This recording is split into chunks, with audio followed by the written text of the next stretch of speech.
quizás ya sepa programar en algunos lenguajes. No sé, si gustan, me pueden ir comentando por micrófono, por el chat, para ir un poco conociéndonos más que todo.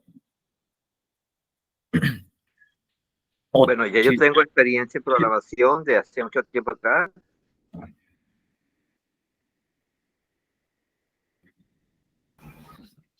Uy, Hola. me parece que se está cortando un poco, Ángel. No sé si podrías repetirnos, por favor, porque no te logramos escuchar bien, me parece.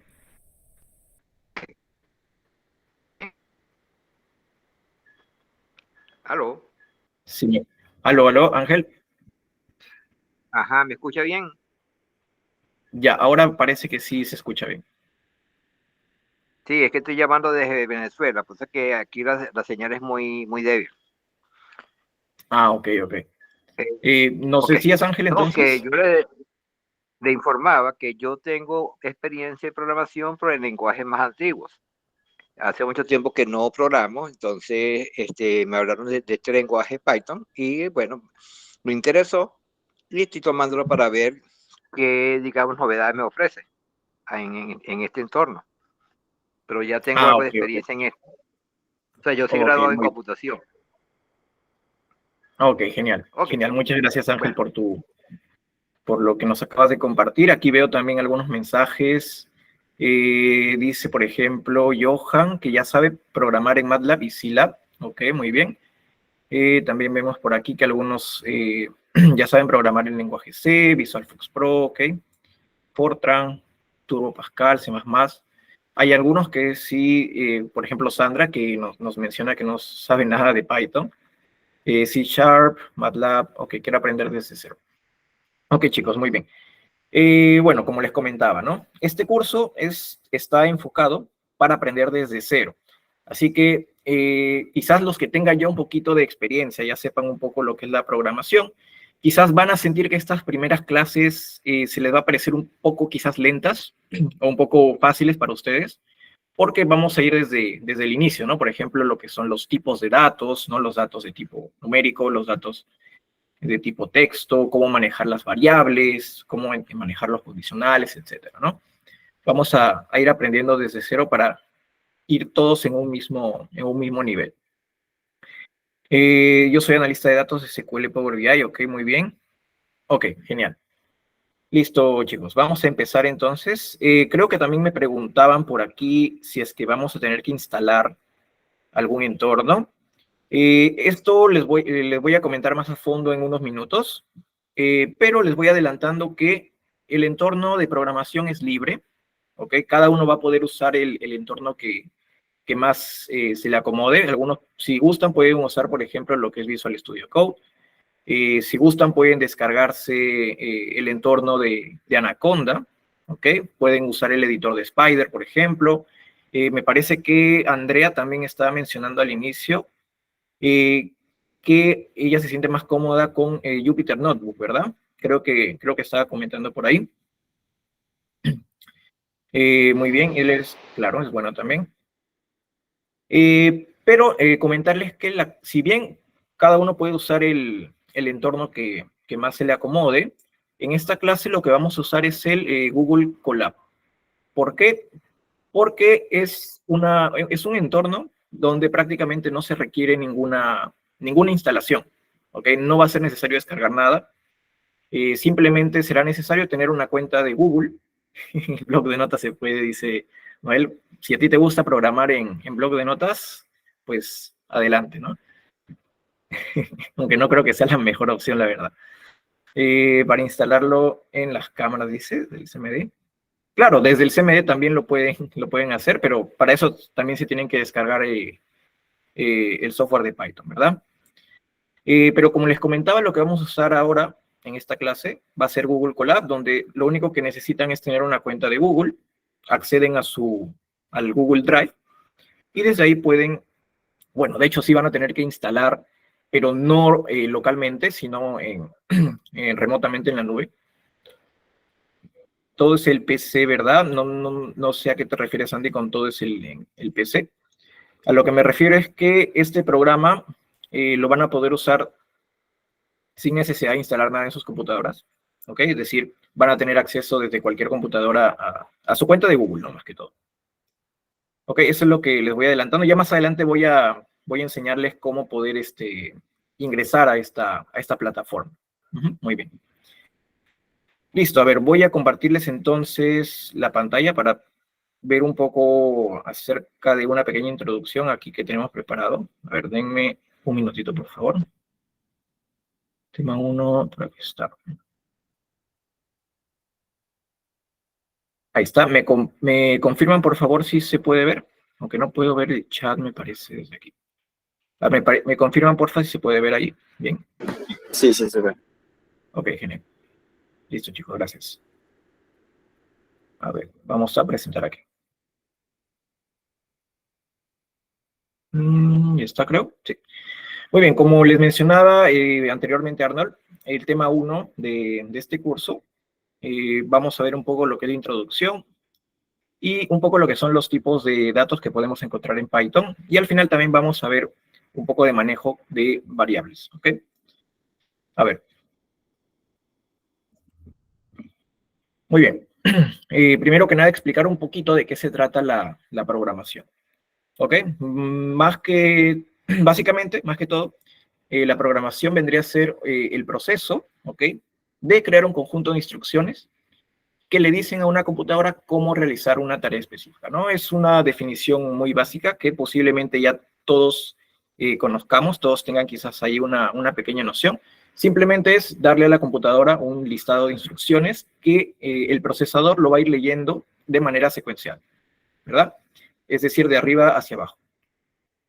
Aunque, bueno, eso en realidad es uno de los paradigmas de programación que tiene Python. Más adelante, ya en cursos quizás más avanzados, vamos a darnos cuenta que la programación secuencial no es el único paradigma que tiene Python, sino hay muchos otros, donde no necesariamente sería una programación secuencial desde arriba hacia abajo, sino sería una programación, por ejemplo, lo que es orientada a objetos, ¿ok? Y bueno, muchos otros paradigmas que vamos a poder ver después. Muy bien, esas instrucciones escritas en un lenguaje de programación, ¿ok? Permiten que la computadora realice operaciones, resuelva problemas o realice diversas funciones, ¿no? Es importante recalcar que en cada, por así decirlo, cada software de programación va a tener su propio lenguaje, ¿ok? En este caso, el que vamos a aprender es el lenguaje Python, pero eso no quiere decir que no existan más lenguajes, no existen muchos más, así como los que me han estado comentando al inicio de la clase, que algunos saben, por ejemplo, el lenguaje C, otros saben MATLAB, otros saben, ¿qué más me comentaban por ahí? C Sharp, creo, y bueno, muchos otros, ¿no? Pero en este caso vamos a aprender lo que es el lenguaje Python, que es un lenguaje de alto nivel, que ya lo vamos a ver más a detalle, ¿ok? Y bueno, en esencia la programación, ¿qué implica? Pues implica el diseño y la construcción de algoritmos que guían el comportamiento de la máquina para lograr objetivos específicos, ¿no? Ese va a ser el principal objetivo, realizar algoritmos que puedan converger en una aplicación útil en la vida real, ¿ok? Muy bien, ya vimos lo que es un poco la programación y vamos a ver lo que es Python entonces. Ya habíamos mencionado que Python vendría a ser un lenguaje de programación, que en este caso es de alto nivel y de propósito general. A ver, ¿quién me puede decir qué significa que Python sea un lenguaje de programación de alto nivel? A ver, ¿hay alguien por ahí que quizás tenga una noción de lo que es alto nivel o lo que es bajo nivel, por ejemplo? ¿Alguien puede quizás decirme alguna diferencia entre esos dos conceptos? Marco Tangoa dice, es muy pedido. Me imagino que si te refieres a lenguaje, ¿no? A saber Python en el ámbito laboral. Sí, profe, ¿qué tal? Buenas. Yo considero que los lenguajes de programaciones tienen distintas características, ¿no? Cada uno con su propósito, pero al final todo funciona con la misma lógica. En el Python creo que tiene, aparte de ser actualizado, tiene herramientas que te caracterizan por tener mejores características para desarrollar una aplicación. Claro, muy bien, Henry. Sí, básicamente es eso, ¿no? Como mencionas, en este caso, todos los lenguajes usan la misma lógica de programación. En lo único que se diferencian es en qué, en la sintaxis, ¿verdad? En la estructura, en la manera de escribir. Es como aquí nos dice, por ejemplo, uy, están escribiendo bastante. A ver, voy a tratar de leer todos los comentarios. Por ejemplo, como dice Luis Alberto, ¿no? Por ejemplo, lenguaje de alto nivel significa que se parece mucho al lenguaje humano, en este caso, al inglés. ¿Ok? Entonces, eso está muy bien. En realidad, un lenguaje de alto nivel quiere decir que la sintaxis del lenguaje se asemeja mucho al lenguaje humano y es fácil de entenderlo. Es decir, yo programo en Python, o alguien X programa en Python, yo leo su código y lo puedo entender. ¿Ok? Porque la sintaxis es muy parecida a lo que nosotros conocemos, ¿no?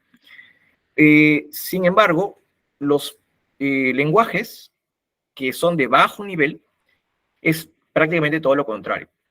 Es decir, su sintaxis no es muy comprensible para las personas, pero sí que resulta muy ventajoso para las computadoras, porque una cosa es lenguaje humano y otra cosa es lenguaje máquina, ¿no? El lenguaje máquina es más, por ejemplo, orientado a lo que son los bits, como dicen, ¿no? Los unos y ceros. Códigos binarios. Claro, el código binario, muy bien. Exactamente. Entonces, hay lenguajes de alto nivel, lenguajes de bajo nivel. Los lenguajes de bajo nivel, algunos no son tan comprensibles por el humano y son un poco más difíciles, en realidad, de comprender y de aprender. Por esa razón es que Python es... Exactamente. Por esa razón es que normalmente las personas que quieren aprender a programar lo hacen en un lenguaje de alto nivel, ¿ok? Porque es un poco más sencillo y pueden adentrarse poco a poco a lo que son estos conceptos de programación, ¿verdad? Alita Pedraza nos dice, por ejemplo, estos lenguajes son más parecidos al lenguaje natural humano, no dependen de la máquina y sirven para crear programas informáticos que solucionan diferentes problemas. Permite escribir códigos mediante idiomas que conocemos, español, inglés, muy bien. Y luego, para ser ejecutado, se traduce el lenguaje de máquina mediante traductores o compiladores que toman el código legible por los humanos y lo convierten en código máquina legible por computadora. Wow, me parece muy bien que Alita lo tenga tan claro, ¿no? Al parecer sí tiene ya un poquito de experiencia en esto. Me da mucho gusto, la verdad. Aquí también que dice la legibilidad de su código, bajo que solo entienden modo máquina bit 0 o 1, ¿ok? Aquí creo que he repetido el comentario, Lita. Los lenguajes de alto nivel son entendibles por el ser humano, muy bien. En cambio, los de bajo nivel son más enfocados al procesador. Ok, bueno, hay bastantes comentarios. No creo que me dé el tiempo ya de leerlos todos. Muy bien. Claro, exactamente, ¿no? Eso es básicamente lo que es lenguaje de alto nivel. Y bueno, ahora, ¿a qué creen ustedes que se refiere con propósito general? ¿Por qué dice que Python es un lenguaje de propósito general?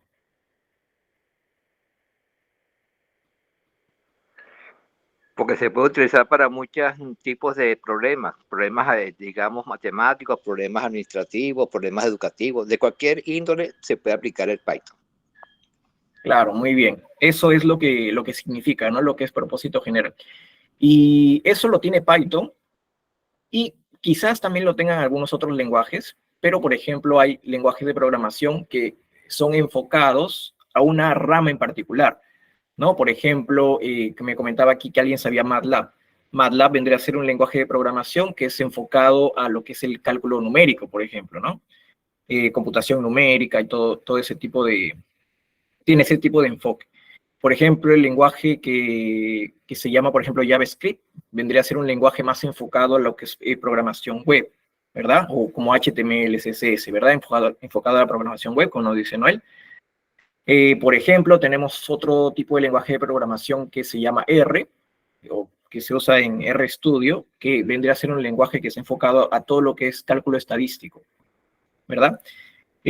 Por ejemplo, ¿qué más? ¿Qué más? A ver, ¿quién están escribiendo por acá? Tiene en cuenta las capacidades cognitivas del programador, un ser humano, ok, esa es de la anterior pregunta. Se usa en cualquier campo de la vida humana, análisis de datos, muy bien, operaciones bancarias, desarrollo web. Ok, muy bien, entonces Python viene a ser un lenguaje que no tiene un único enfoque, ok. Python lo podemos utilizar para distintos enfoques como los que ya había mencionado antes, ¿no? Lo podemos usar para ciencia de datos, lo podemos usar para cálculo numérico también, lo podemos usar para estadística. ¿Qué más? ¿Qué dicen por acá? Claro, es multipropósito. ¿Ok? Muy bien. Esa es básicamente una de las ventajas que tiene Python, ¿no? Lo podemos usar para distintas ramas. Muy bien. Entonces, aquí seguimos con un poquito de historia. Fue creado por Guido van Rossum, si no me equivoco, fue un holandés, creo. No sé si alguien me puede corregir. Lo creó más o menos en los años 90, ¿no? Al principio de los años 90, o sea que estamos hablando de que es un lenguaje de programación relativamente nuevo, que ya tiene un poco más de 30 años. Y bueno, se destaca por su sintaxis clara y legible, lo que facilita escritura y mantenimiento del código, que es lo que mencionamos que era el alto nivel. Y Python es versátil y se utiliza en una variedad de aplicaciones, desde desarrollo web y científico hasta automatización de tareas, ¿no? Que es lo que mencionábamos, que era un lenguaje de propósito general. Muy bien, además cuenta con una amplia comunidad de desarrolladores y una extensa biblioteca estándar que facilita la creación de programas eficientes y potentes. Eso es una característica muy, muy, muy ventajosa de Python, porque siempre que no sepamos hacer algo, ¿okay? Para cualquier aplicación que queramos, basta con ir a Google, a Internet, y pues hacer la pregunta de lo que queremos hacer, ¿no? Escribir alguna duda, y en el 95% de los casos vamos a encontrar a gente que ya sabe programar en distintos foros con la respuesta a nuestra duda, ¿ok? Existen miles de foros, uno de ellos es, por ejemplo, el Stack Overflow, no sé si lo conoce. Entonces, al ser un lenguaje tan conocido y tan usado, hay muchísima comunidad. ¿Ok? Hay muchísima comunidad y cualquier duda que tengamos al hacer una aplicación, vamos a poder encontrarlo fácilmente en Internet. No necesariamente copiar y pegar, sino ver la idea y adaptar el código que encontramos a los requerimientos que queremos, ¿no? Esa es una de las grandes ventajas, y también de que tiene una extensa biblioteca, ¿no? Que, es decir, librerías que podemos importar. Básicamente tiene una librería para todo. Entonces eso lo hace un lenguaje muy amplio y complejo. Ok, entonces seguimos por aquí. ¿Alguna duda? ¿Está ahí? ¿Todo bien? ¿Está claro? No sé si alguno tiene una duda hasta aquí. ¿Todo claro?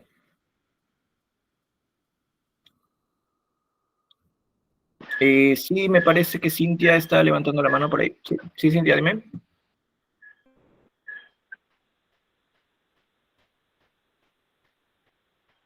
Puedes escribir si gustas.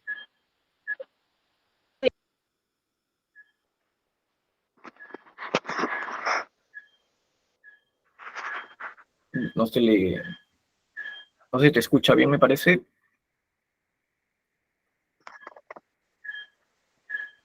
El uso de librerías depende de la versión de Python. Sí, en realidad las librerías se van actualizando automáticamente con las versiones de Python que van avanzando, ¿no? Pero como les digo, en el entorno que vamos a usar no va a ser necesario estar actualizando las versiones, porque ya tiene su propio procesador dentro de la nube. Entonces el procesador se va actualizando automáticamente. Nosotros ya no vamos a tener que hacer nada. Eso sí, si se descargan el software y prefieren programar desde local, sí van a tener que quizás después de cierto tiempo tratar de actualizar las versiones, ¿no? Ok, muy bien. Luis me confirma que sí, es holandés. ¿A qué se refiere con librería? Ah, ya. Con librería me refiero a un conjunto de paquetes con, por así decirlo, con funciones que ya están preestablecidas. Por ejemplo, yo quiero existe una librería que contiene múltiples métodos y múltiples funciones destinadas a cálculo matemático, cálculo numérico. Por ejemplo, la librería NumPy. Entonces, es una librería que ya viene definida en Python, nosotros solamente lo tenemos que importar, ¿ok? Y vamos a tener acceso a múltiples funciones ya creadas, de donde vamos a sacarle provecho, ¿no? Vamos a poder obtener un montón de características. ¿Ok? Existen un montón de librerías para eso. Ya poco a poco, avanzando el curso, vamos a darnos cuenta de ello. Disculpen, Laura, enfrentando desafíos. Ok, muy bien. Profesor Python más limitado que Linux para hacking ético. Bueno, la verdad, sinceramente, no tengo idea de si es más limitado o no para el hacking ético. Lo tendríamos que buscar en algún foro. ¿Ok? Pero casi todos Hasta lo que hemos los lenguajes explicado. tienen ese problema de hackeo. En todos los lados hay que colocar siempre rutinas de protección. Claro, o sea, claro, es decir, todos los lenguajes tienen esa característica, ¿no? Lo que sí no sé si es que es más limitado o no. Bueno, eso habría que buscarlo, ¿ok? Pero las librerías son recursos que tenemos disponibles de acuerdo a los entornos que nosotros vayamos a programar. Buscamos la librería que más se ajusta a nuestras necesidades, la tomamos, la usamos y luego hacemos nuestro trabajo. Claro, eso es básicamente lo que es una librería, ¿no? Es una ayuda que nosotros simplemente tenemos que importarlo, porque ya está hecho todo. Lo importamos y lo usamos para el trabajo que estemos haciendo, ¿no? Ya no tenemos que reinventar la rueda, como dicen, ¿no? No tenemos que crear nuevas cosas, sino las cosas ya están creadas y nosotros simplemente las usamos para crear nuevas cosas a partir de ello. Muy bien. Ok, seguimos entonces. Listo, ahora vamos a ver el entorno de programación que vamos a usar. Muy bien, si bien Python es el lenguaje de codificación para que el programa construido funcione, este necesita de un entorno donde ser programado, ¿no? Existen muchísimos editores de textos, entornos de desarrollos integrados, en los que se puede programar en Python, pero como les había mencionado, el entorno que se va a utilizar en este curso es el de Google Colab, ya que para acceder a él no es necesario instalar ningún software y simplemente se requiere tener una cuenta de Google.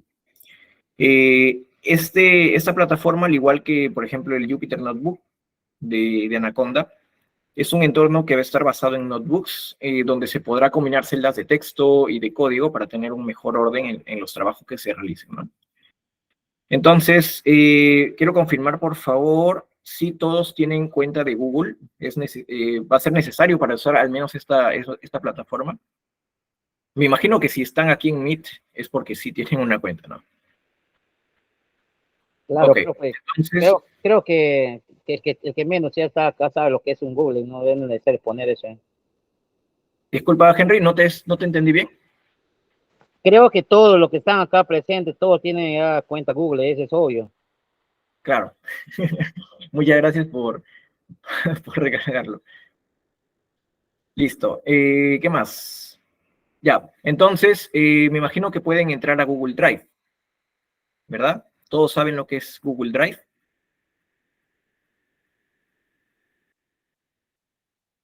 Ok, entonces aquí voy a compartirles para que puedan ver cómo podemos entrar a esta plataforma de Google Colab. Deme un minutito para detener aquí la presentación. Y lo que voy a hacer ahora es compartirles esta pestaña. Aquí está. Ya, por ejemplo, aquí yo, uy, no sé si se ve, ¿se ve? ¿Me confirman, por favor?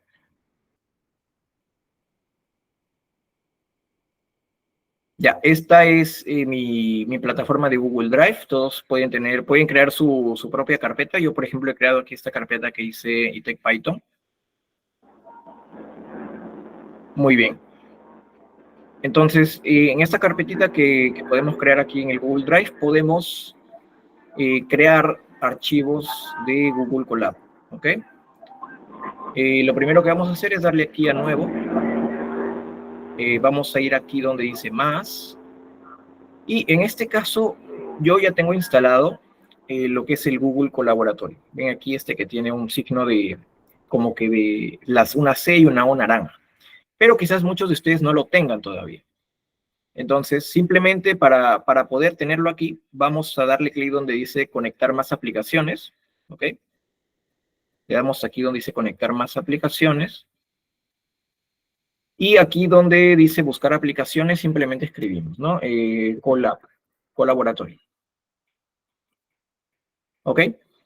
Y encuentran este símbolo. En mi caso, yo ya lo tengo instalado. Aquí les va a salir un botoncito que dice instalar.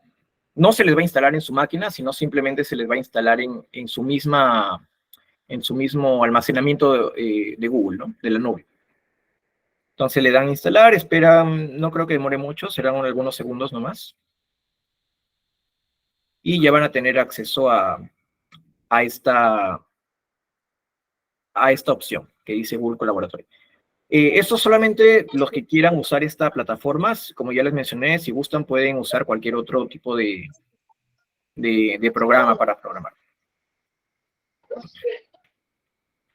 ¿En qué parte puso eso? ¿En qué parte puso para entrar? ¿Entrar a dónde? ¿Al Google Drive?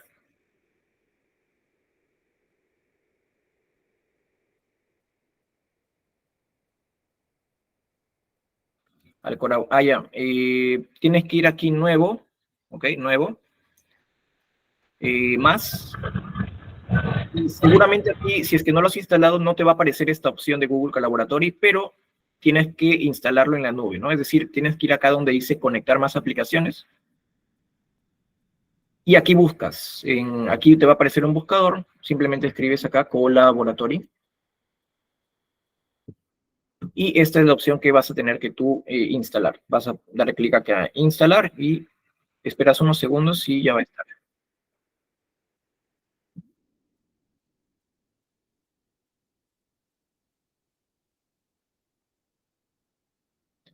Ok, me confirman por favor los que ya hayan logrado instalar. Algunos que están levantando la mano, Cintia, Carlos, ¿quieren mencionar algo?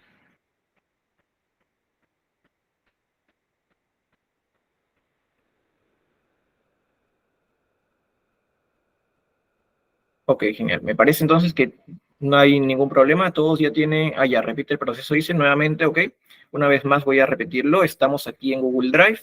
Es preferible que se creen una carpeta para ir poniendo acá todos los archivos que estemos realizando en las clases. Y le dan aquí a nuevo. Así como si fueran a crear un documento de Google, una hoja de cálculo, cualquier cosa. Le dan simplemente aquí a más. Entonces, a mí ya me aparece, ¿no? Como les digo, el Google Colaboratory aquí. Pero si ustedes no lo tienen, van a tener que instalarlo en la nube, es decir, le dan aquí a conectar más aplicaciones y aquí lo buscan. ¿Ok? Hola. Aquí, esta opción que les aparece, esta C y esta O naranja que ven, y le dan a instalar. Aquí les va a aparecer instalar. Y simplemente esperan, y cuando ingresen nuevamente acá nuevo, más, ya van a tener aquí esta opción. Entonces yo le voy a dar clic de una vez para que se me cree mi pestaña de Google Colab. Entonces voy a dejar de compartir esta pantalla.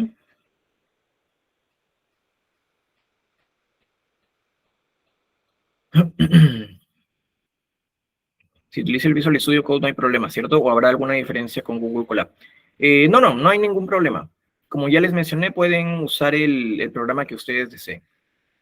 No va a haber ningún problema con eso. Muy bien. Me salí de la llamada y acabo de volver a entrar y no sé qué están haciendo.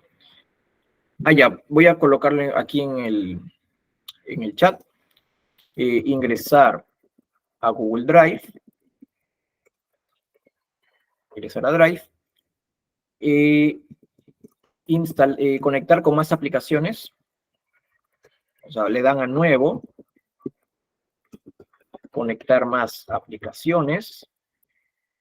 Buscar Colaboratory. Y instalar en la nube. y ya van a poder ingresar a nuevo nuevamente y ahí lo van a encontrar. ¿Ok?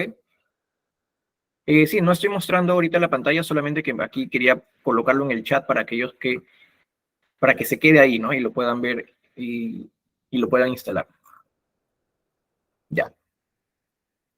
En Colab, o sea, básicamente, como todo tiene su límite, en realidad en lo que es el almacenamiento de tu cuenta de Google, ¿no?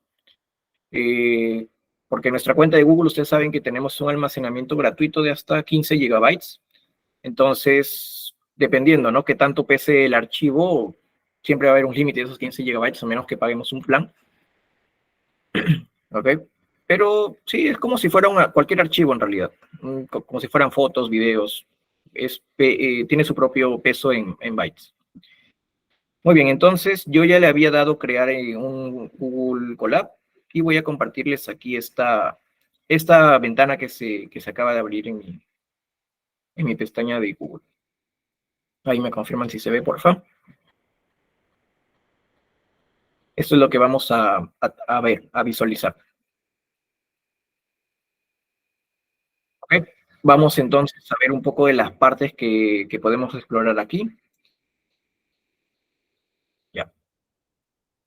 Bueno, primero que nada, podemos darle un título, ¿no? Recuerden que al tratarse de un notebook, nosotros vamos a tener la extensión .ipynb. ¿Ok? Cuando se trata de notebooks, tenemos esa extensión. En cambio, si ustedes programan en otro entorno, por ejemplo, en Visual Studio, en Spider, ¿no? La extensión va a ser solamente .py. ¿Ok? Entonces, le cambiamos el nombre. Yo voy a dejar la extensión arquitecta y voy a colocar aquí, por ejemplo, clase 1. Ahí está. Ya le cambié el nombre a mi archivo. A ver, me están llegando un ingreso ahí, se me fue la señal. Ya, nuevamente, a ver, por última vez les voy a explicar cómo ingresar, ¿ok? Porque creo que ya lo he repetido como 3 veces y esto quizás pueda repetir un poquito la clase.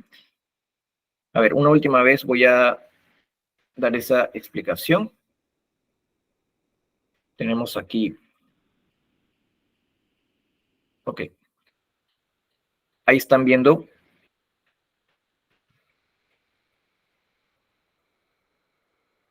Ya.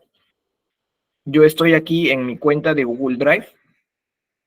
Ok. Entonces, para crear un nuevo archivo de Colab, le doy aquí a nuevo, más.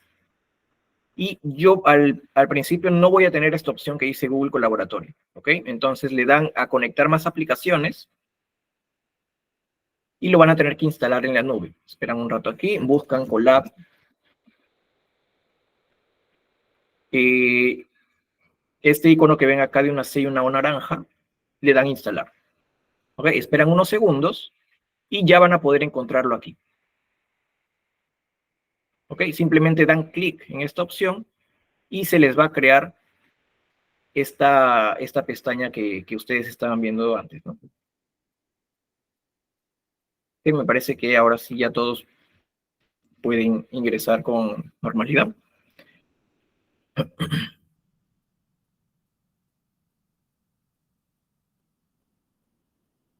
Ok, muy bien. Listo, ya le puse aquí el título a mi primer archivo, le he puesto clase 1, ustedes pueden poner el nombre que gusten. ¿Qué más tenemos por aquí? Fíjense que en esta plataforma, al tratarse de un notebook, vamos a poder tener celdas de código y celdas de texto. Es muy parecido a lo que es el Jupyter Notebook, ¿no? Solo que el Jupyter Notebook sí quizás tenga un poquito más de aplicaciones, pero eso es lo suficientemente básico y completo para poder realizar este curso. Entonces, lo que ven aquí ustedes es una celda de código. ¿Cómo podemos diferenciarlo? Porque vamos a poder ver aquí un símbolo de play, ¿no? De ejecución. Es decir, todo el código que nosotros escribamos aquí, las líneas de código, lo vamos a ejecutar con esto. Y bueno, aquí me va a salir un error porque lo que he escrito no tiene nada de sentido.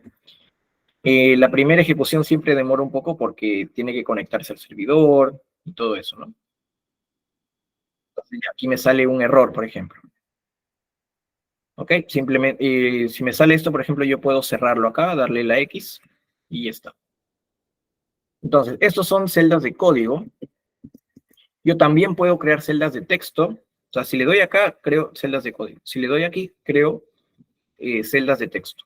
Y los puedo ir moviendo hacia arriba y hacia abajo, ¿no? Por ejemplo, yo quiero crear un título al inicio de mi notebook. Entonces, esta celda de texto, le voy a dar esta flechita hacia arriba, ¿ok?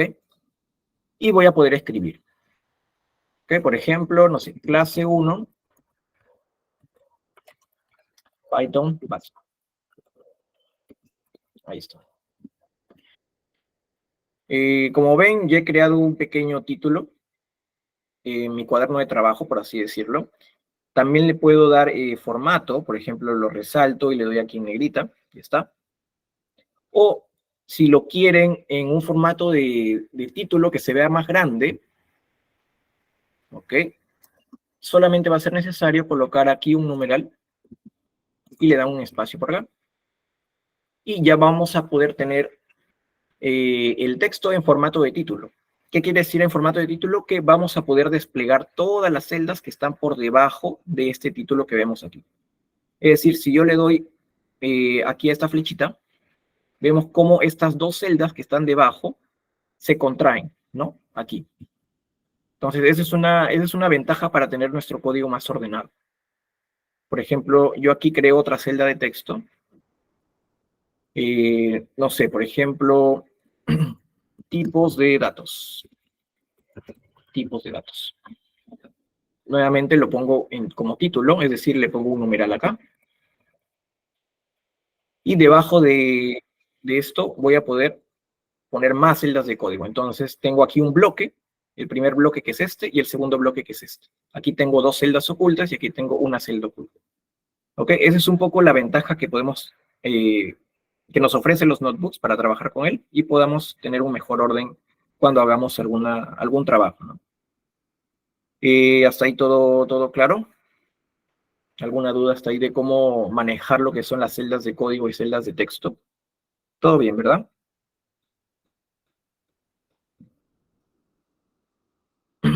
Ok, muy bien. Listo, entonces ya hemos visto el entorno en el que vamos a programar. Por ejemplo, yo puedo hacer aquí un print hola mundo, que es el comando básico que todos, con el que todos iniciamos, ¿no? Comando print. A ver, para los que inician desde cero, nosotros vamos a poder usar comandos que ya están establecidos en Python, o funciones, ¿no? Que en este caso se llaman así. La función, la más básica de todas es la función para imprimir mensajes. ¿Ok? Entonces yo voy a poner aquí imprimir mensajes en la pantalla. Ahí está. Imprimir mensajes en la pantalla con la función print. Todas las funciones van a tener que tener sus paréntesis. Paréntesis el paréntesis que abre, el paréntesis que cierra. Y dentro del paréntesis voy a colocar lo que yo quiero imprimir. En este caso, si quiero imprimir un mensaje, voy a tener que colocar adentro un dato de tipo texto. Y los datos de tipo texto siempre van a tener que estar ya sea en comillas simple o entre comillas dobles. ¿Ok? Y aquí puedo ir escribiendo lo que yo quiero imprimir, ¿no? Le doy aquí ejecutar. Y aquí tenemos el mensaje impreso. ¿Ok? Hola, mundo. También voy a poder imprimir, por ejemplo, lo que son datos numéricos. Por ejemplo, el número 3. Y ahí tengo, ¿no? La salida. ¿Ok? Entonces, ese es básicamente el comando más básico que podemos encontrar en cualquier lenguaje de programación. Pero antes de llegar ahí, voy a compartirles nuevamente la diapositiva para ir un poco a la par. ¿Alguna duda hasta ahí? Me comentan, por favor.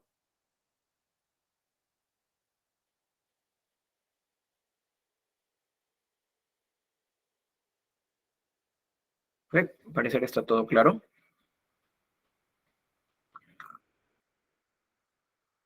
Ah, no, sí. Ah, no bajé el chat. No bajé el chat, perdón. Volver a repetir, ¿qué es lo que me piden repetir?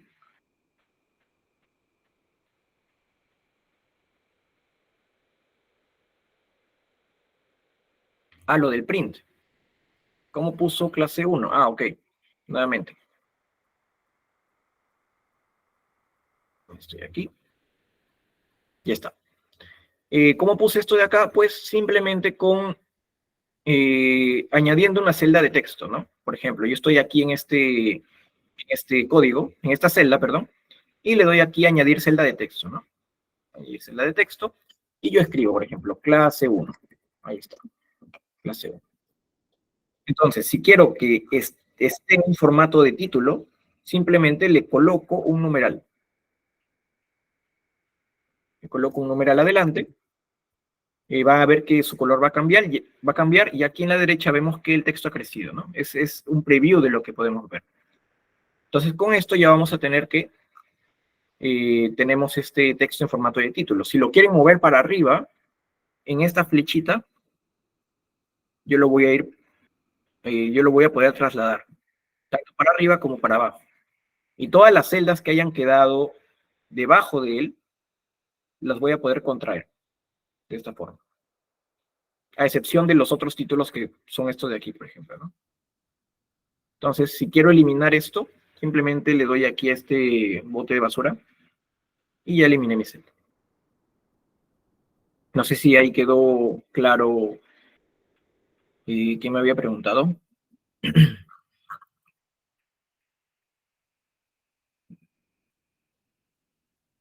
Ok, Ángel, muy bien.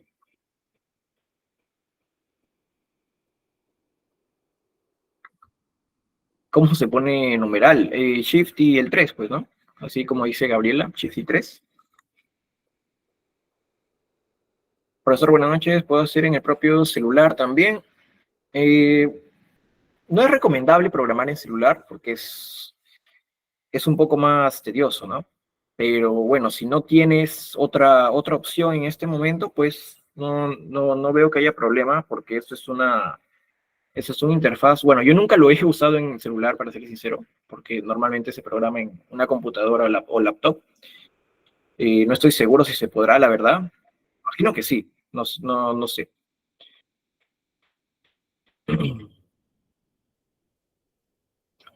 Ok, ya está todo claro entonces. ¿Cómo funciona el print, por ejemplo, para imprimir mensajes?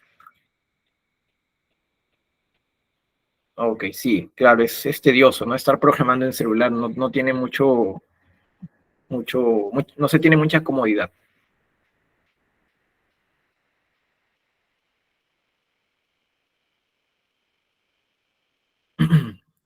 En Google Colab, en el código también se pueden hacer comentarios con doble barra. No, en Python los comentarios en realidad no se hacen con la doble barra. Eso son en otros lenguajes de programación. En Python los comentarios se hacen con el mismo numeral. ¿Ok? Queremos hacer un comentario, por ejemplo, yo aquí puedo poner en la celda de código, pongo imprimir mensaje, imprimiendo mensaje. ¿Okay? Aquí estoy colocando yo un comentario. Esta línea de código no va a estar, no va a tener repercusión en el código. O sea, no se va a ejecutar. El programa lo va a leer como si fuera un simple comentario para darnos una ayuda en el código que estamos escribiendo. ¿Ok? Estas líneas son comentarios porque no se ejecutan, solamente nos sirve para tener una referencia de lo que estamos haciendo en el código. Pero en Python se escribe con numeral. ¿Cómo podemos hacer un comentario multilínea? Muy bien. Por ejemplo, aquí vamos a ver, si yo quiero hacer un comentario, por ejemplo, ¿no? Yo podría hacer lo siguiente. Voy a realizar una aplicación en Python y veo que ya se está extendiendo mucho y digo, ya quiero seguir explicando, ¿no? Donde tenga que sumar dos números, no sé, algo así, ¿no? Y así sigo escribiendo, ¿no? Y calcular, no sé, bla, bla, bla. Entonces, quizás esto es muy tedioso porque voy a tener que estar colocando el numeral muchas veces. Entonces, para eso sirven los comentarios multilínea, ¿ok? ¿Cómo funcionan? Pues simplemente esto lo voy a borrar, así, tal cual. Y voy a colocar 3 comillas por acá y 3 comillas por acá. Y ahí está. Entonces, todo lo que esté adentro de esas 3 comillas van a servir como comentarios. ¿Ok? Comentario, comentario. Entonces ya no voy a tener que estar usando este numeral a cada rato. ¿Ok? Y así voy a poder usar comentarios multilínea, ¿no? Tengo 3 comillas acá y 3 comillas aquí. ¿Ok? Hay 2 formas entonces de realizar comentarios. Uno de una sola línea usando el numeral y otro comentarios multilínea usando estas 3 comillas. Ok, más preguntas. Después de la clase le contactaré, estoy conectado desde mi celular y no en mi laptop, por ello me ha resultado algo tedioso y fastidioso la señal. Ok, ok, está bien, Ángel, no hay problema. Igual me parece que las clases sí son grabadas, así que se va a poder ver más adelante cuando tengas una mejor conexión. Muy bien, entonces voy a compartir ahora el PPT para seguir con la clase.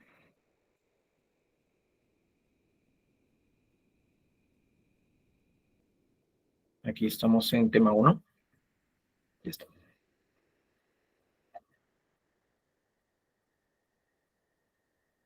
Ya, creo que ahí se ve. Ok.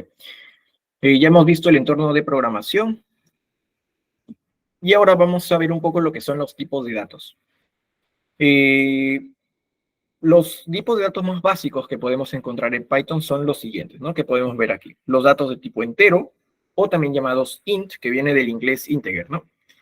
Representan números enteros sin parte decimal. Es decir, los números, por así decirlo, los naturales, positivos y negativos, ¿no?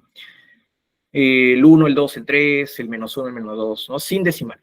¿Ok? Esos son los números enteros. Luego también tenemos los flotantes, que van a representar números con parte decimal. ¿Ok? Ya estos los llamamos float. ¿Ok? Esos son datos de tipo float. Simplemente son datos con decimales. Ejemplo, 3.14, lo que es pi, por ejemplo, ¿no? Vendría a ser un float. Y cadenas, que van a representar secuencias de caracteres. Básicamente son llamadas strings, por eso es str, son strings, que viene del inglés de cadena. Son cadenas de texto, básicamente es texto. Como ya lo habíamos dicho, todos los datos de tipo string van a estar dentro de comillas, ya sea comillas dobles o comillas simples. ¿Ok? Luego también tenemos los booleanos, que van a representar valores de verdad, es decir, true o false. O sea, solamente existen 2 valores posibles cuando hablamos de valores booleanos, ¿no? Normalmente también se puede, por ejemplo, el true se puede representar en el sistema binario con un 1 y el false se puede representar con un 0. Y esto nos va a servir más que todo cuando hagamos estructuras de control. Por ejemplo, cuando hagamos condicionales, cuando hagamos comparaciones, vamos a ver si una condición se cumple, entonces va a retornar true, o sea, va a retornar verdadero. Y cuando una condición no se cumple, va a retornar falso. ¿Ok? Más o menos para eso sirve, esa es una de las aplicaciones de los booleanos. También tenemos lo que son las colecciones en Python, que algunas de ellas son, por ejemplo, las listas, que son colecciones ordenadas y modificables. Podemos indexar los elementos. Tenemos también las tuplas, que son colecciones también ordenadas, pero que son inmutables, es decir, no los podemos modificar. Luego también tenemos los diccionarios, ¿ok? Que son colecciones que no son ordenadas, pero que sí podemos encontrar el valor a través de su clave. Es decir, son pares de clave valor. Y por último, lo que vamos a ver en este curso son los conjuntos, que son pues colecciones que tampoco son ordenadas y son elementos únicos. Es decir, si pretendemos colocar 2 elementos idénticos dentro de un conjunto, este los va a eliminar automáticamente, ¿no? Porque en un conjunto se entiende que no podemos tener elementos repetidos. Muy bien, pero en esta primera clase vamos a trabajar con lo que son los enteros, los flotantes y las cadenas. Los demás los vamos a dejar para las siguientes sesiones. ¿Ok? Vamos a seguir entonces. ¿Alguna duda hasta ahí?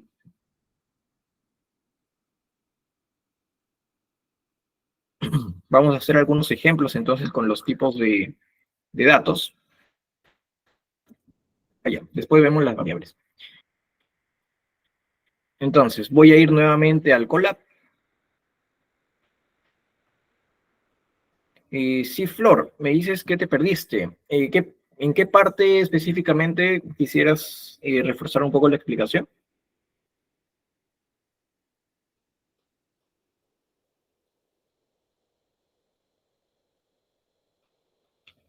¿Cuáles son los datos tipo diccionarios?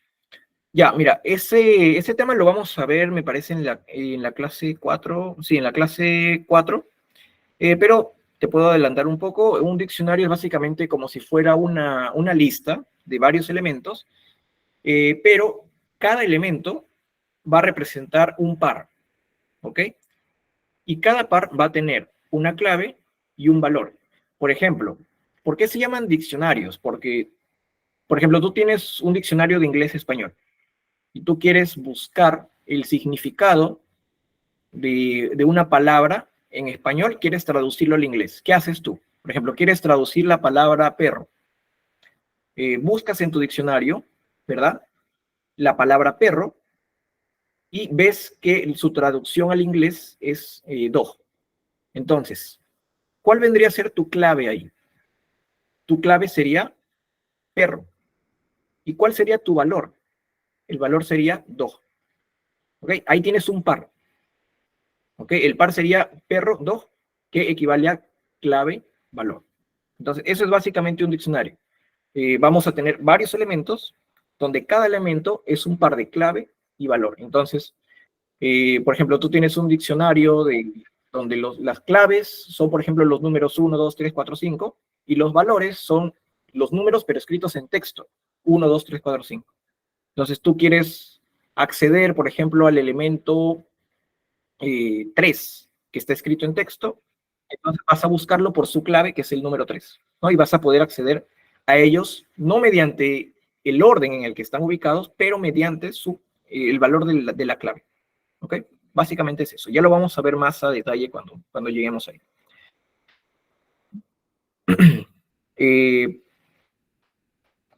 Sí, voy a proyectar aquí el Google Colab. Ya está.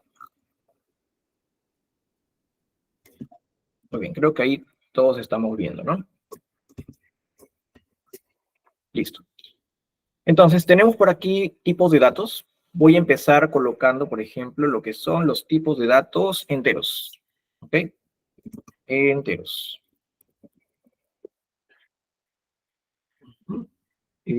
Así nomás. Ahí está. Ok. Pues los datos enteros simplemente son los números, ¿no? Por ejemplo, podemos realizar operaciones matemáticas con los números. Por ejemplo, podemos poner aquí 4 más 5 y si lo ejecutamos, pues tenemos aquí el resultado de la suma, ¿no? Podemos hacer multiplicación, por ejemplo. Multiplicación, podemos hacer resta. Y siempre como salida vamos a tener también un tipo de dato entero, ¿ok?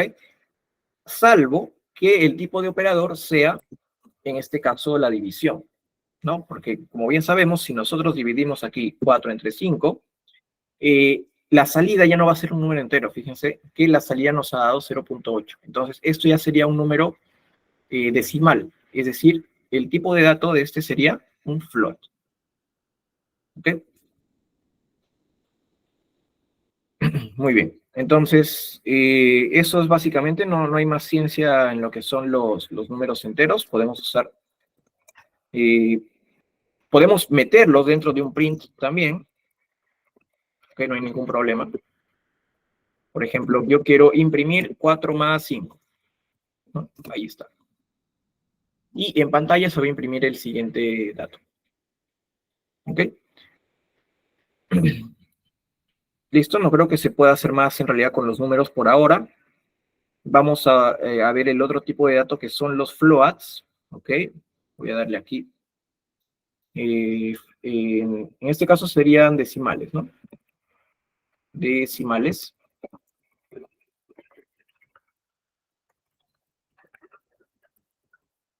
Floats. Ahí está. Y en este caso, pues, ya hemos visto, ¿no? Por ejemplo, un dato de tipo float sería 4.8, que si lo sumamos con otro dato de tipo float, por ejemplo, 7,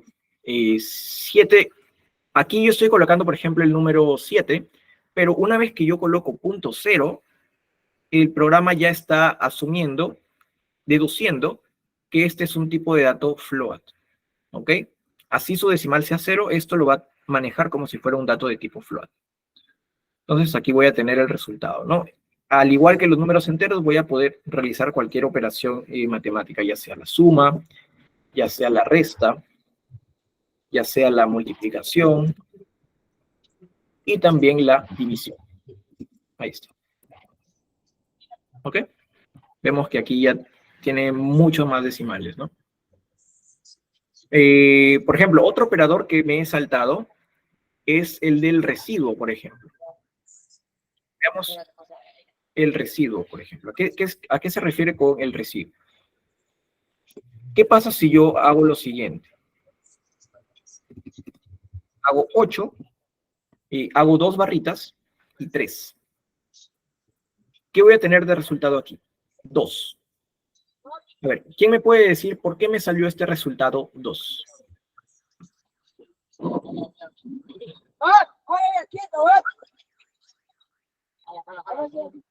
Muy bien, Johan, ahí ha colocado Johan los pasos, ¿no? Para poder acceder a Colab. 9 entre 4 sería más ilustrativo, profe. 9 entre 4, claro. Bueno, 8 entre 3, 9 entre 4 es básicamente igual. Lo voy a colocar en otra celda, ¿ok? Por ejemplo, yo pongo acá 9, 4. Y tenemos aquí también, ¿no? El valor 2. A ver, pero ¿qué me puede decir por qué está saliendo este resultado? ¿Qué significa ese resultado? Muy bien, como dice ahí vale, dice Daniel, el residuo, ¿no? No es el residuo, no es el residuo. Claro, el residuo al multiplicar 3 por 2 igual a 6, solo faltaría 2.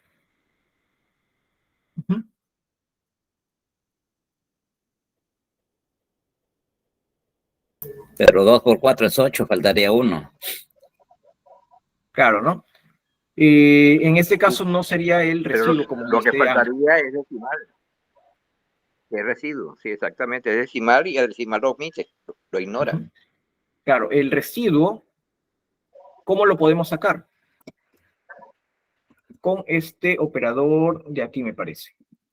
Si no estoy mal. Ahí está. Este sería el residuo, ¿no? Claro, porque si ustedes hacen, claro, acá justo ha sido la coincidencia, ¿no? Si ponemos 9 entre 4, el cociente en este caso sería 2, pero el residuo sería 1, ¿no?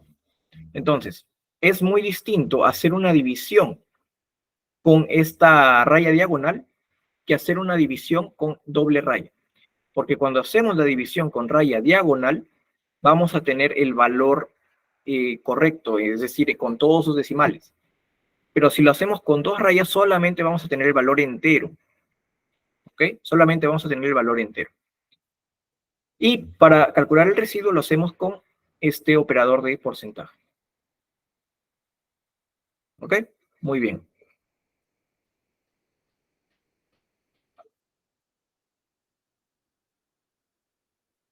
Listo. Y por último, vamos a trabajar con los datos de tipo string, cadenas de texto. O string. STR lo voy a poner. Son strings. Entonces, como ya habíamos visto, los strings son datos que sí o sí se tienen que colocar entre comillas, ¿no? Por ejemplo, hola. Y yo quiero imprimir este mensaje, ¿no? Print hola. ¿Ok? Y ahora, ¿qué pasará si yo coloco lo siguiente? Intento sumar 2 strings. Hola y mundo, por ejemplo. Lo que va a hacer este operador del más es que ya no va a tener la misma función que cuando trabajamos con enteros o con floats, ¿no? Cuando trabajamos con datos numéricos, esto funciona como un más, o sea, va a sumar los valores. Pero si yo lo trabajo con strings, como sabemos, los textos no los podemos sumar, pero sí los podemos concatenar, ¿no? Entonces, la función que va a tener este más es de concatenar dos textos. Muy bien, así como lo dice Lambda. ¿Ok? Entonces, si yo ejecuto aquí, vamos a tener esta frase que dice hola moon. Muy bien, como vemos, aquí las palabras han salido pegaditas, ¿no? No hay ningún espacio en el medio. ¿Esto por qué? Claro, porque yo tengo aquí este texto hola y este texto que dice mundo. Nunca le he dicho que tengo que imprimir un carácter de espacio en blanco. Entonces, hay bastantes formas de dejar ese espacio. Por ejemplo, yo puedo dejar un espacio en blanco aquí y ya vamos a tener esto, ¿no? O si no, también lo puedo dejar el espacio en blanco aquí. Vamos a tener el mismo resultado. O también puedo añadir otro dato que vendría a ser simplemente un nuevo string con un espacio en blanco. ¿Ok? De esta manera también estaría concatenando una palabra, un espacio en blanco y otra palabra. Es otra forma de hacer la concatenación, por ejemplo, o la MON. Muy bien. Pero existe una mejor forma de concatenar los datos, y eso es, en lugar de estar colocando el más, simplemente colocar aquí una coma. Cuando yo coloco una coma, automáticamente ya estoy generando un espacio entre los dos datos que estoy colocando. Fíjense que ahora no va a ser necesario que yo haga un espacio acá o haga un espacio aquí.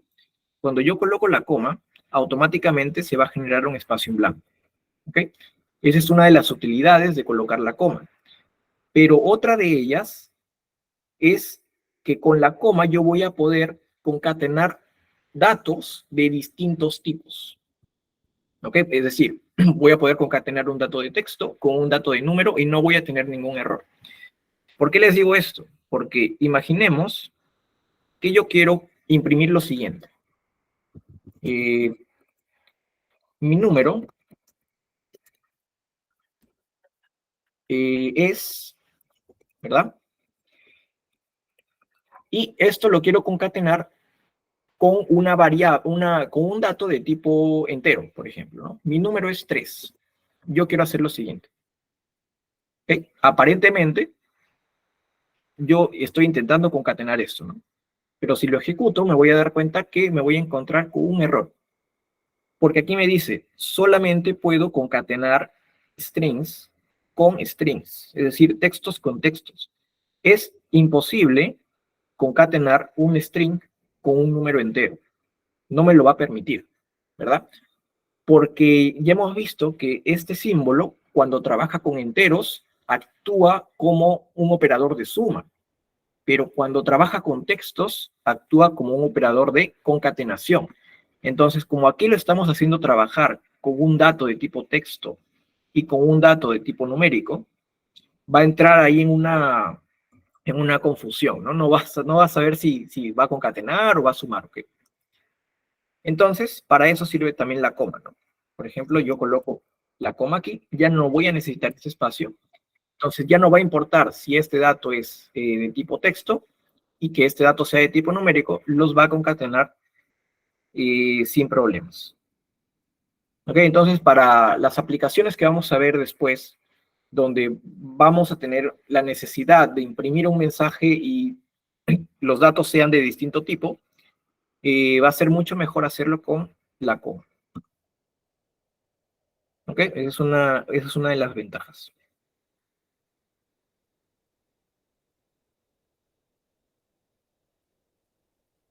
Muy bien, ahí hay un alumno que ha agregado, ¿no? La potencia, por ejemplo. Si queremos hacer potencia, por ejemplo, 2 a la cuarta, basta con colocar 2 asteriscos, ¿no? Y ya tenemos ahí la potencia de 2 elevado a 4.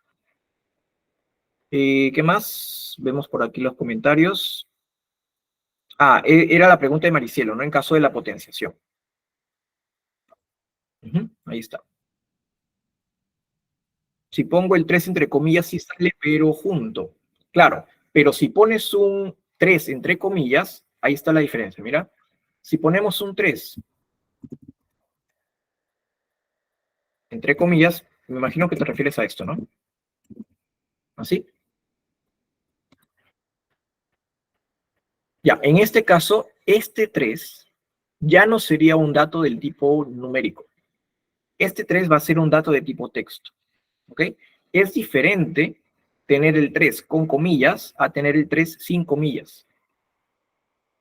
Porque aquí pongo otro ejemplo, por ejemplo. Yo quiero imprimir. ¿Qué pasa si yo pongo lo siguiente? 2 más 6. ¿Cuál es el resultado que voy a tener aquí? El resultado sería 26. ¿Por qué? Porque estoy concatenando dos textos, ¿no? Estoy concatenando el texto 2 y el texto 6 y estoy haciendo el 26. Muy diferente si yo quito las comillas y pongo solamente el 2 y el 6, ¿verdad? Ahora sí la respuesta va a ser 8. Porque estos datos ya Python está sabiendo que no son textos, sino son números y que se pueden sumar entre sí.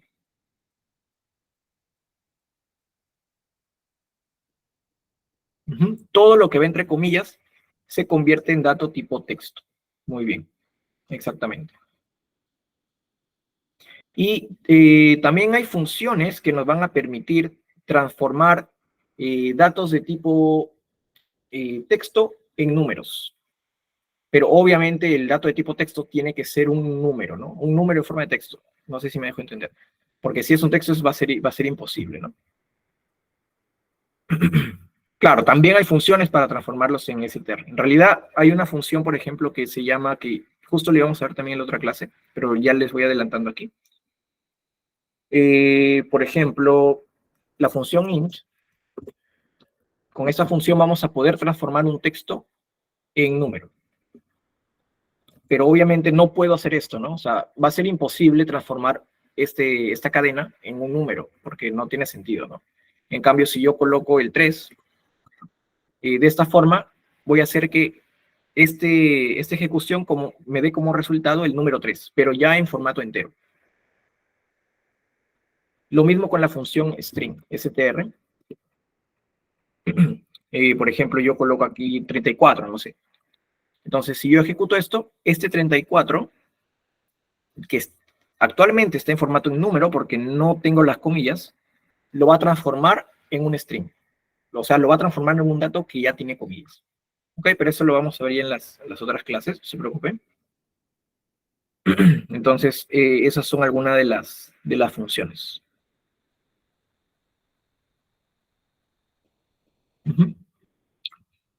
¿Cuáles son las variables más comunes? Ya, justo ahora mismo vamos a entrar a lo que son las variables, ¿ok? Entonces voy a detener un ratito la presentación. Voy a nuevamente proyectar las diapositivas en un momento. Sí, a ver, Andrea, ya. Dame un ratito para explicar el tema y luego ya les muestro el notebook completo, ¿ok? Ok, ya vimos los tipos de datos y ahora vamos a ver lo que son las variables. Ahí está. Ok, entonces, ¿qué es una variable? Una variable básicamente es un nombre que se utiliza para almacenar datos o valores en la memoria de la computadora, ¿no? Como dice aquí, es como un contenedor etiquetado que guarda información que puede ser referenciada o modificada en el programa. Al asignar un valor a una variable, está reservando un espacio en la memoria para almacenar ese valor asociándolo con un nombre específico. Es decir, el mismo hecho de que estemos reservando un espacio en la memoria quiere decir que las variables son limitadas, ¿no? Pero bueno, limitadas en cuanto casi no ocupan mucha memoria en realidad, así que vamos a poder tener miles y miles de variables en un mismo código. Una variable puede almacenar cualquier tipo de dato, ¿ok? Vamos a darnos cuenta que las variables van a poder almacenar datos de tipo entero, float, string, etc. Entonces vamos a hacer unos pequeños ejercicios aquí con variables. Por ejemplo, voy a nuevamente proyectar el Google Colab.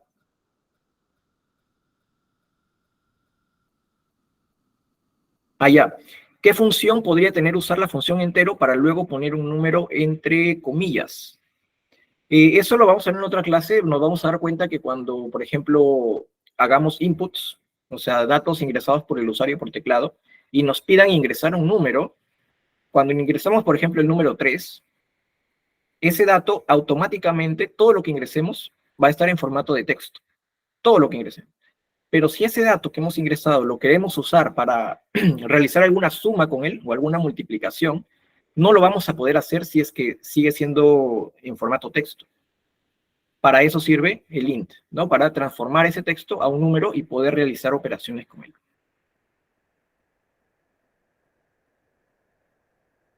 Muy bien, voy a nuevamente compartir aquí el Colab.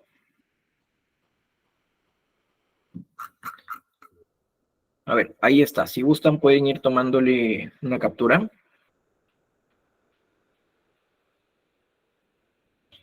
Ok, ahí está clase 1 Python. Imprimir mensajes, comentarios.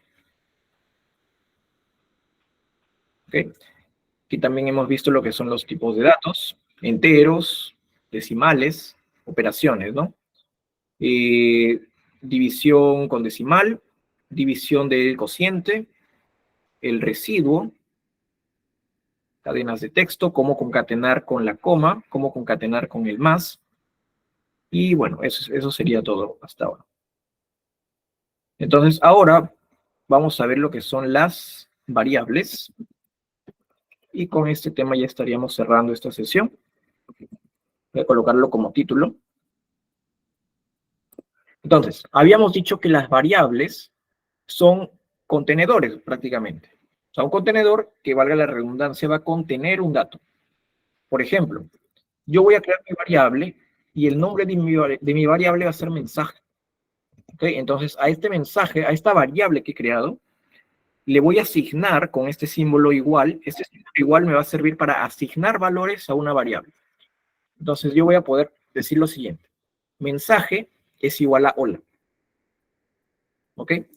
Entonces, este dato de tipo texto lo he ingresado a esta variable. Es decir, esta variable contiene este dato. Entonces, esta variable yo lo voy a poder utilizar más adelante en mi código. Por ejemplo, si quiero imprimirla, me basta con poner imprimir el mensaje y lo que voy a ver en la pantalla es el dato hola.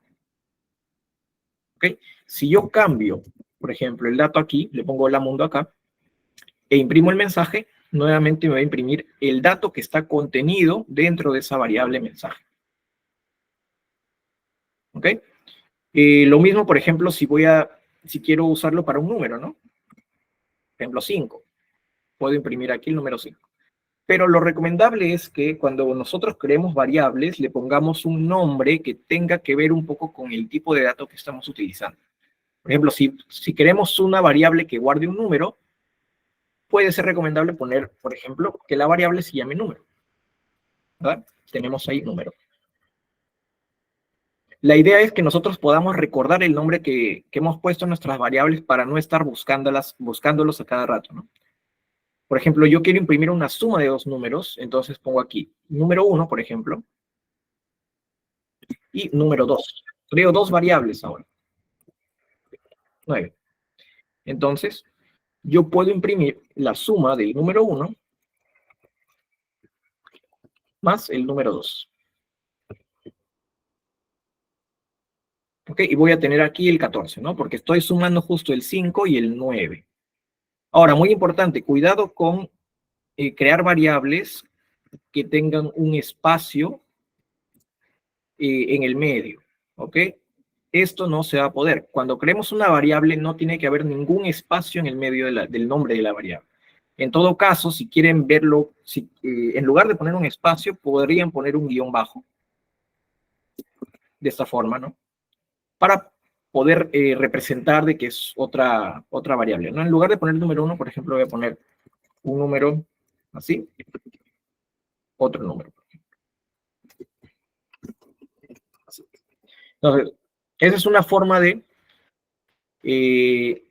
escribir variables sin poner espacios en blanco. Otra forma también que se denomina, por ejemplo, camel case en este caso, es colocando la primera palabra de una variable en minúscula y la segunda empezando con mayúscula. ¿Ok? Esa también es otra forma de colocar nombres a las variables. Entonces, yo puedo sumar estas dos variables de aquí. Y voy a tener aquí la respuesta, ¿no? O si bien puedo hacer lo siguiente también. Puedo crear otra variable donde realice esta suma y al final únicamente imprimo lo que tengo en la suma. Listo. Entonces, si se dan cuenta, yo puedo ir creando las variables que me dé la gana y voy a usarlos, por ejemplo, para realizar sumas o para imprimirlos, ¿no? O para realizar otro tipo de operaciones con ellas.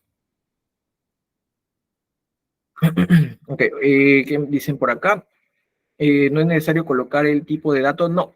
En algunos lenguajes de programación sí es necesario colocar el tipo de dato. Por ejemplo, cuando yo quiero crear una variable y quiero decirle que el tipo de dato va a ser un entero, normalmente en algunos lenguajes yo tengo que hacer esto, ¿no? Int número igual a 5. Aquí lo mismo, ¿no? Int número es igual a 9. O si quiero crear una variable de tipo texto, colocaría, ¿no? Texto igual a hola. ¿No? Pero esto en Python no es necesario. Bueno, no se puede. ¿Por qué? Porque Python es un lenguaje con tipo de tipado dinámico. ¿Ok? O sea que las variables van a poder cambiar de tipo de dato durante el programa. Es decir, no se van a quedar con un solo tipo de dato. Por ejemplo, esta variable que se llama un número, ahora mismo es un entero, o sea, contiene un entero. Pero eso no quiere decir que más adelante yo pueda decir que ahora un número, ahora es un texto. Por ejemplo, así.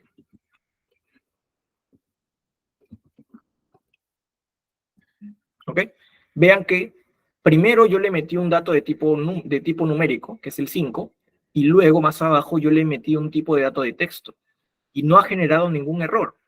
¿Por qué? Porque Python, al ser un lenguaje de tipado dinámico, me permite que cada variable pueda tener un tipo de dato distinto durante la programación y no me genere ningún error. ¿Ok? Entonces, eso es básicamente el porqué. ¿Qué pasa si dejo un espacio en blanco? ¿Dónde exactamente el espacio en blanco? En Python sí, el comando es print. En otros lenguajes de programación hay otros comandos. Aunque, bueno, depende, ¿no? Si quieres imprimir, por ejemplo, textos más largos, me parece que se usa otro, es printf, me parece. Por eso dice que Python es un lenguaje muy accesible, claro, es muy práctico. Muy bien. Entonces, esto es más que todo el uso de las variables. Y ahora vamos a hacer unos cuantos ejercicios, porque ya quedan, creo, unos pocos minutos para acabar la clase. A ver, voy en el chat. A ver, quiero salir de esta presentación, pero... A ver, un momento. Ya, en el chat yo les voy a proponer aquí un ejercicio. Sí, siempre va a imprimir el último dato que le pone. ¿Por qué? Porque recuerda, Andrea, que al ser programación secuencial, primero se ejecuta lo de arriba y luego se va ejecutando lo de abajo. ¿Ok? Entonces, si yo una variable arriba le pongo un dato y abajo le pongo otro, lo de abajo va a chancar al de arriba. ¿Ok? Entonces, el último dato que yo le he puesto, que es el de abajo, es el que va a importar. Ya, a ver. Aquí yo les acabo de colocar un pequeño ejercicio. Declaren dos variables, A y B. O sea, esos son los nombres de las variables. Y asignen valores numéricos e impriman la suma, la resta, multiplicación y división. Es decir, que el resultado sea, por ejemplo, la suma es, dos puntitos, tanto. La resta es, dos puntitos, tanto. La multiplicación es, dos puntitos, tanto. Así. A ver, hagan ese pequeño programa, unos 2 minutitos, para ver si lo pueden revisar.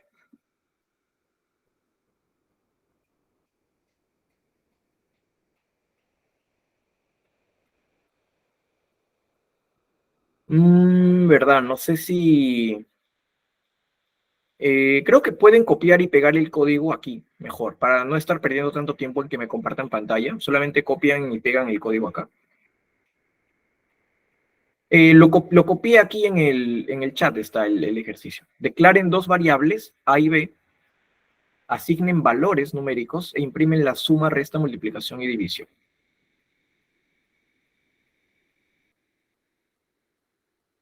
Por ejemplo, a la par de ustedes también vayan haciéndolo. Como ya no queda mucho tiempo, voy a tratar de programarlo aquí.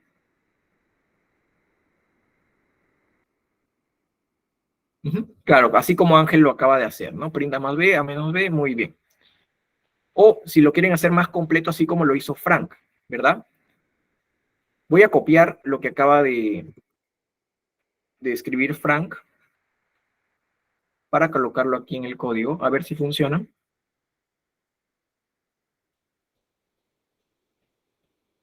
Ahí está. Se puede ver, creo. Muy bien, ese es el código que acaba de enviar Frank.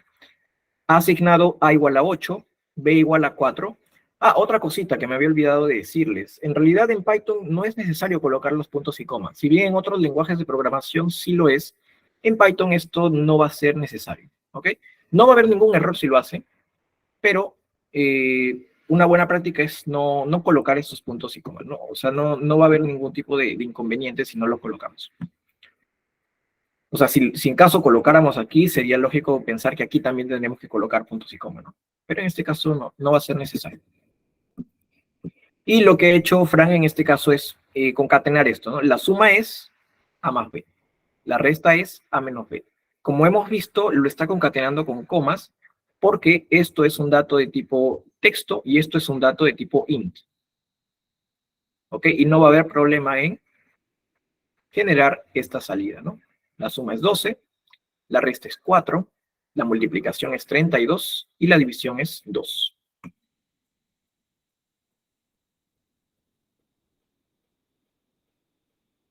¿Ok? Entonces hasta ahí está todo claro. Veo que hay más personas que también lo han hecho.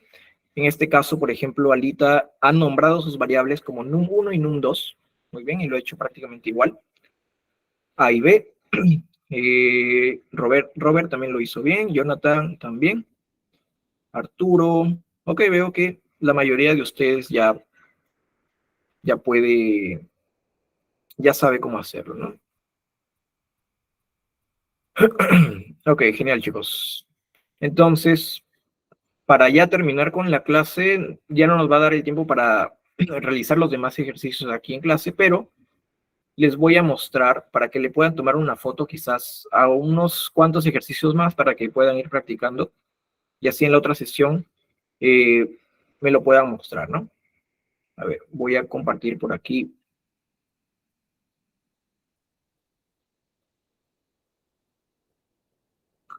Ya. Ahí está. Si gustan, pueden tomarle foto a estos ejercicios. Ya hicimos el 1, por ejemplo. Pueden intentar haciendo los restantes, ¿no? Por ejemplo, declarar dos variables flotantes ahora y hacer el mismo procedimiento. Declarar dos variables de tipo string e imprimir su concatenación. Declarar una cadena e imprimir su longitud. ¿Ok? Esto igual les voy a explicar en la otra clase, pero lo pueden buscar en internet también. Algunos quizás ya lo sepan, con qué método podemos hallar la longitud de cuántos caracteres tiene un string, ¿no? Es muy sencillo. Es una variable, perdón, es un método que lo pueden ustedes buscar si gustan. Por ejemplo, otro método que te permite transformar un texto de minúsculas, transformarlo a mayúsculas, o viceversa, ¿no? De mayúsculas a minúsculas. También existe un método para eso, lo pueden buscar. Y la otra clase igual se los voy a comentar. Y declarar una cadena e imprimir el primer y último carácter. ¿Ok? Esos son algunos de los programas que vamos a hacer. Sí, los booleans lo vamos a ver en la otra clase de John, porque vamos a trabajar con lo que son los condicionales y esas cosas. Entonces ahí va a tener un poquito más de sentido ver lo que son los booleanos, ¿ok? Muy bien, no te preocupes, Dylan, igual la clase está grabada, así que normal. Es parecido al Excel, ¿sí? Es parecido, pero tiene otro nombre. Pueden buscarlo ahí en Google, no se preocupen, igual la otra clase yo les voy a dar todas las respuestas. Listo, chicos, entonces hasta aquí la clase de hoy, ya son las 7:30 de la noche aquí en bueno, en Perú, creo que todos somos de Perú, si no me equivoco, no sé, no tengo idea de si es que todos somos de Perú. Muy bien, chicos, entonces por favor quédense. Profe, una consultita. Sí, Cintia. No le entendí tan bien las clases. ¿Le podría repetir para próximas clases que vamos a tener, por favor? Sí, no te preocupes, estos ejercicios igual yo los voy a resolver la próxima clase para que no quede ninguna duda de cómo se realizan, ¿ok? Sí, pues porque no le lleva tanto eso en mi carrera y recién todavía estoy manejándole esta aplicación. Ok, no te preocupes, igual te recomiendo poder ver la grabación de esta clase y practicar con los ejercicios que están aquí propuestos para que puedas comprender mejor, ¿no?